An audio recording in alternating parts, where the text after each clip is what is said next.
आसरा के उनकी खुद की धरती पर जाकर उनकी विदाई के लिए अंतिम कील ठोकेंगे। मैं पलसाना प्रधान प्रदेश नेतृत्व अटे आयो कि किसानों के जो बेटे स्विंग कर करके कभी मदेरणा जी के नाम पे, कभी जोशी जी के नाम पे, कभी पायलट जी के नाम पर चीटिंग। कांग्रेस के गढ़ में आज राजस्थान सरकार को घेरा बीजेपी ने। नमस्कार दोस्तों, मैं रमेश कुमार सिंह। दोस्तों आज हमारी टीम पहुंची है लक्ष्मणगढ़।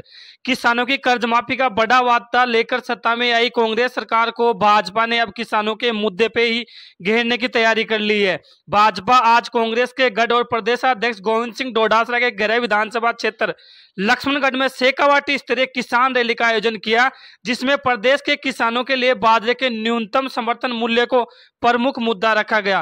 किसान रैली को शेखावाटी में चुनावी बिगुल के रूप में भी देखा जा रहा है, जिसकी शुरुआत आज बीजेपी द्वारा लक्ष्मणगढ़ से की गई है। तो यहाँ पे अपने को कुछ जनप्रतिनिधि मिले हैं, तो इनको पूछेंगे क्या था पूरा मामला। तो बने रहिए वीडियो में लास्ट तक। राम राम जी।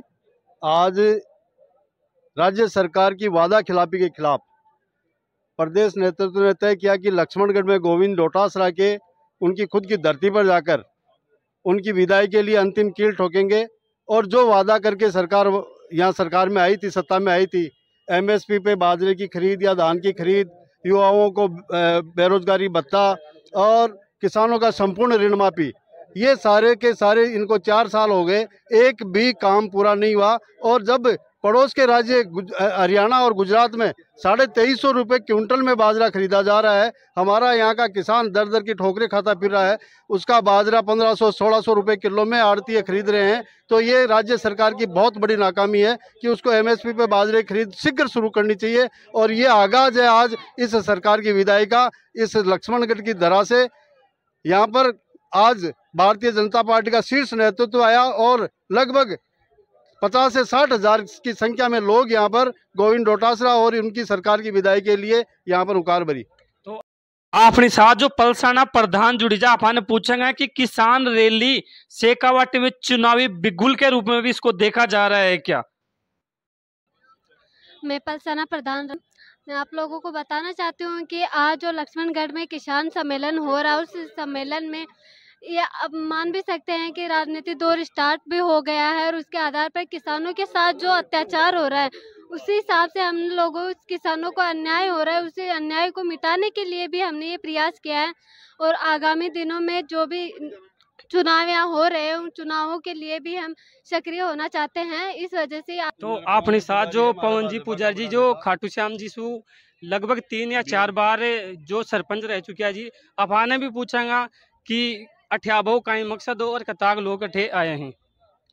राम राम जी को पूर्व प्रदेश नेतृत्व अटे आयो और गांव डाणी से जो लोगों को, किसानों को जो हुजूम अटे देख बट मिलो, निश्चित रूप से काबिले तारीफ है कि सब लोग अटे आया और हुंकार भरी। और निश्चित रूप से मान लो कि सर जैसे बात करें तो इस जो सभा के लिए लक्ष्मणगढ़ को ही क्यों चुना गया? ये प्रदेश अध्यक्ष की धरती है, इसलिए लक्ष्मणगढ़ को चुना गया। तो प्रधानमंत्री अटल बिहारी वाजपेयी जी को गाँवों में 2 रुपए सैकड़े पर हाथाजोड़ी करके किसान ऋण लिया करते थे। उन किसानों को स्वाभिमान के साथ हक के रूप में केवल 7% पर ऋण मिले, ऐसी व्यवस्था करते हुए उन्होंने किसानों को किसान क्रेडिट कार्ड दिए।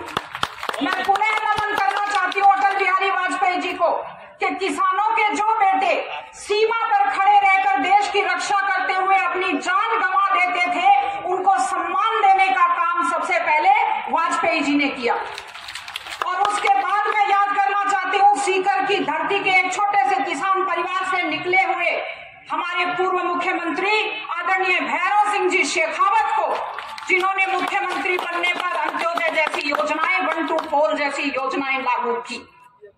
इस शासन की अगर बात करें, सबसे पहले शासन के मुखिया की बात करते हैं। किसी भी व्यक्ति का काम उसके स्वभाव, उसके चरित्र और उसके आचरण का आईना होता है।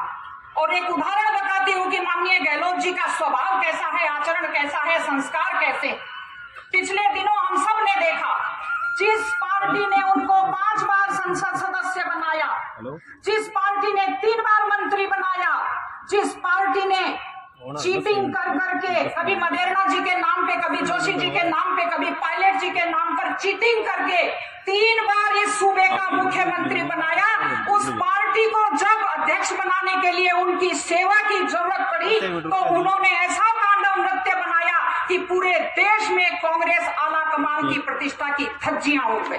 और क्यों नहीं होगा 1 नंबर महिला अत्याचार में राजस्थान की विधानसभा को इन्होंने कौरवों की सभा बना करके रख दिया। मुझे जिक्र करते हुए शर्म आती है, लेकिन मैं कहूंगी कि राजस्थान विधानसभा में जब बच्चियों पर अत्याचार का मसला चल रहा था तो इनके निर्लज्जता विभाग के मंत्री शांति धारीवाल जी ने ऐसी टिप्पणी की, जिक्र करते शर्म आती है, कि राजस्थान में महिलाओं पर अपराध होते हैं क्योंकि ये एक मर्दों का प्रदेश है। कौरव सभा में भी ऐसी टिप्पणियां हुई थी, लोग चुपचाप बैठे थे। विधानसभा में ऐसी टिप्पणी हुई, भाजपा के लोग बैठे थे। कांग्रेसी वो बोले, कांग्रेसी कुछ नहीं बोले। कौरव 100 थे, एक बचा था। ये कांग्रेस वाले विधायक 102 हैं, एक आधा ही बचेगा चुनाव के बाद। मुझे एक वृद्ध अध्यापक मिले कसवाली गांव के, उन्होंने कहा इंदिरा जी माइक से मेरा एक संदेश दे देना। मैंने कहा बताइए। उन्होंने कहा आप संदेश दे देना कि आज की रैली के बाद हे श्री गोविंदा गो विदा।